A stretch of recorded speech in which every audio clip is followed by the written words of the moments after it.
The best way you can support me is with a simple subscribe. Subscribe to my channel for more content like this. Mr. TALIAFERRO TV, how's everybody doing out there? If you haven't done so, please subscribe to my channel for more exclusive content like this.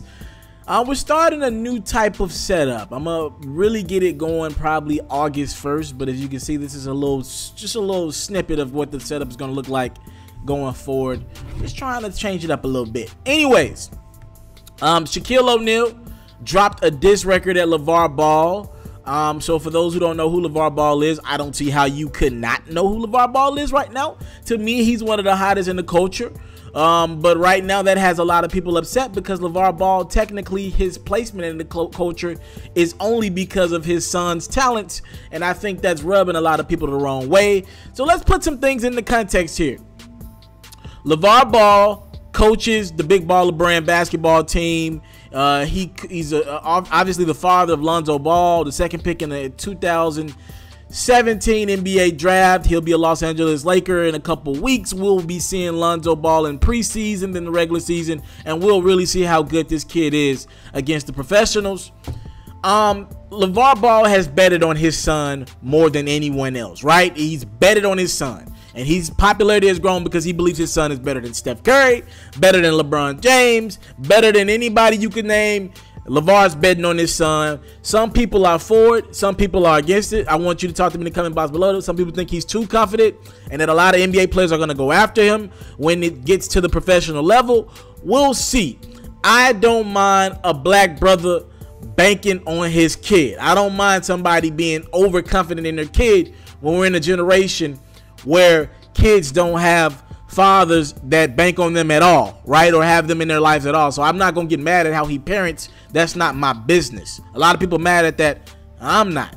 I do get upset when I see people going to these AAU basketball games and Lavar Ball is quitting.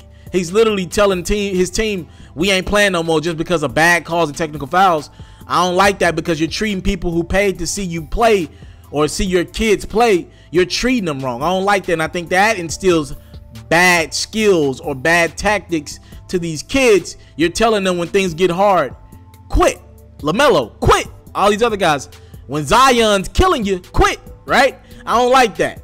But let's get it back to what Shaq comes in. Lavar has said he think he beat Michael Jordan one-on-one. Remember, Lavar's career didn't get past college, and I think in college he averaged like 2 or 3 points a game. At one point, he wasn't a great college player. I don't even think he was a good college player. He said he could be, I believe he came out recently and said he believed he could beat Shaq one-on-one.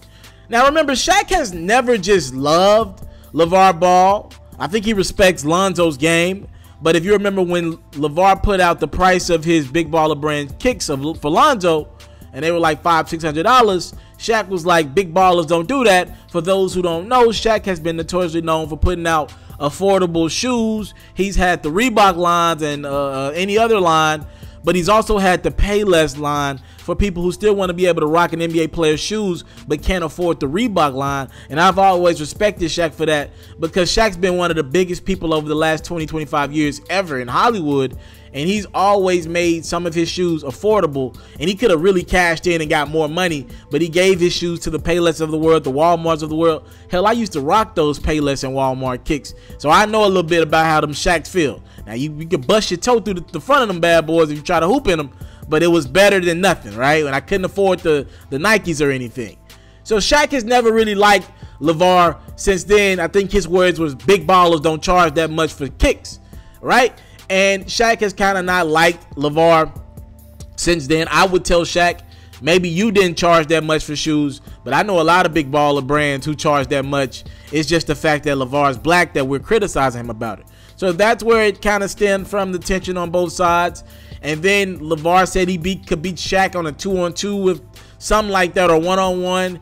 Shaq didn't like it, and he dropped the diss record. All right, now let's put some context to who Shaq is, the rapper. So for those who don't know, Shaq has a platinum album. Never forget that. A lot of rappers that you listen to today don't have platinum albums. And the platinum album back in the 90s and 2000s, when people were really going out and buying music, that means something. When people weren't just streaming your records, they were actually going out and purchasing your projects. Shaq has a platinum album. Never forget that. So if I want to grade Shaq on the bars that it is this record to Lavar Ball, and he's talking about pretty much how LaVar, you can't be me. I'm Shaquille O'Neal. I'm an all-star, multiple-time all-stars. He's a 4-time NBA champion. And Shaq's talking his talk, and he's earned that right to pop his pop. We're talking about LaVar. He's never played basketball a day in his life at the professional level. So, if you want me to grade Shaq as a rapper, I'd say it's pretty trash. But if you wanted me to grade Shaq as an athlete, it's pretty decent, right? If we're grading Shaq on somebody who doesn't rap or really rap professionally, it was actually pretty decent. So, I heard some lyrics in it. Again, Shaq's flow is kind of washed out and outdated. But from the standpoint of this is a guy whose profession is basketball. He's one of the greatest basketball players of all time. It's pretty decent if you actually listen to what he's saying. He's dogging LaVar Ball out. LaVar has since responded. It's on my Mr. TALIAFERRO TV Instagram account or the Basketball Pharaohs Instagram account, one of the two. And it's LaVar said, man, ain't you like 50? What you still dropping diss records? Ain't nobody listening to you. You too old for that shit, right? He's like, ain't nobody listening to that shit. So we got a little back and forth with those two. I think Shaq's just having fun. I don't think there's anything serious between the two. Again, LaVar's probably going to be on NBA TNT at some point during the basketball season next year when the Lakers are playing. So they're going to have to get well acquainted with each other at some point down the line as LaVar continues to brand himself, Big Baller Brand, and his son Lonzo better than we've ever seen from a father-son relationship. Again, if we're just grading Shaq as a rapper, but as an athlete, one of the greatest, it was pretty decent. I would just give this advice to Shaq. I think Shaq might be a little jealous because Shaq has been relevant for so long, and for everybody to see somebody who's not put in the work like a Shaq did, and Shaq put in the work at the professional level, I don't think people like seeing him come in and take the headlines like that, and I think it's rubbing a lot of former NBA All-Stars the wrong way, and I think people will want the attention to just be on his son, Lonzo, the guy that's actually playing the game. And I think a lot of all-stars and former NBA players know how tough the NBA is. And they're thinking, bro, you putting a lot of pressure on your son, and you don't got to go back it up, LaVar. Your son is going to be the one that's, when Steph's crossing up Lonzo, your son is going to be the one taking that ass whooping night to night when Golden State's beating the Lakers by 40 or 50 points because of stuff that you said and you popping off at the mouth. I think Shaq's kind of I don't think he likes LaVar taking all the headlines, and he's never played a game in the NBA his entire life, right? But I would offer this advice to Shaq. You probably just want to stop responding to him. Y'all keep giving LaVar the platform. Y'all keep making his brand bigger. And for him to get a diss record from definitely one of the 50 greatest basketball players of all time, maybe top 10, top 20 on your list, maybe top 5 for you, and Shaquille O'Neal, a top 5 scorer all time, I think y'all are doing nothing but what LaVar wants y'all to do. Help his brand grow by any means necessary. What do you think about Shaq's diss record to LaVar Ball? Did you check it out? Talk to me in the comment box below. If you liked anything in this video, I would love for you to subscribe to my channel to get more exclusive content like this. Thank you so much for the time and support. I do not take it for granted. We still the humble guy around here. We still doing it for humble people. Salute. I'm out.